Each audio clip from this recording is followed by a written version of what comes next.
simula Lunes. Wala naman akong ibang minahal, kundi ikaw.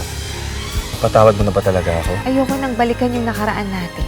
Kaya naman pala namin maging normal. Baka mamaya, yung normal ay maging abnormal. Kung may balak man si Rod, hanggang balak lang yun. Dahil wala dito ang boss ni Nani, akong naiwan para ituloy ang trabaho. Helen, Rod, bahala na muna kayong dalawa dyan sa project ni Chairwoman, ha? Sinabi ko po na okay lang makatrabaho si Rod, pero mali po ako.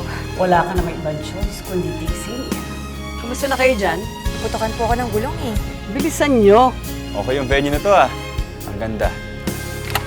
Mag-relax ka nga. Rod, ano ba ang sinasabi eh? Ano ba problema mo? I'm sorry, Helen. Matagal na tayong tapos. Tinatawagan ko si Helen. She's not answering. Are you at the site?